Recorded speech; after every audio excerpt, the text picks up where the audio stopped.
Сені мына дүниеде сорлатып отырған өкімет сенің о дүниелігіңді ойлап жатқан жоқ.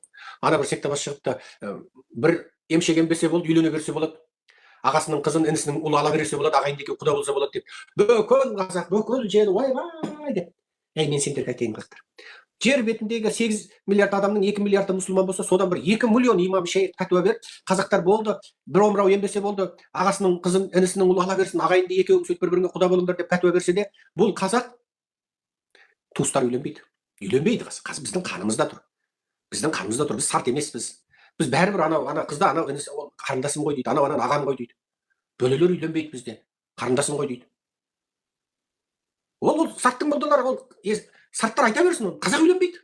Оған бола ойбай, ана бір секта бас үйленсе болады деп қойыпты. Оған бір секта бас шығып үйленбейміз депті. Бәрібір қазақ үйленбейді. Үйленбейді. Дарвин деген топас шал болды. Туыстас жылқылар, айғыр мен бие бір-бірімен қандық қатысы бар, солардан сапалы сортты жылқы туады. Неге туыстар үйленсе болмайды екен деп өз бетінше болып, өзінің туған бөлесімен үйленеді.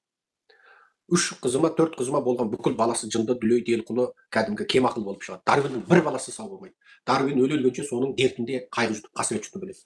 Өзі мынау эволюциялық даму, жаңағы біртіндеп даму теориясы дейтінді сол Дарвин шығарды ғой. Бірақ сол өзі сөйтіп туған бөлесімен үйленіп, бүкіл баласы кемақыл, мүгедек болып қор болды.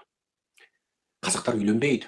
Сендер сол биліктің үнемі бір қолдан жасап берген шуына, лаңғадасына нетіп, содан билік өтіріктен бір екеуді соттап қойса, ойбай, мына билікке рахмет, тақайға рахмет, бізді осы адастыратындардан қорғап отыр деп, билікке маңқаларыңа рахмет айтып кетпеңдер. Бәрі шоу.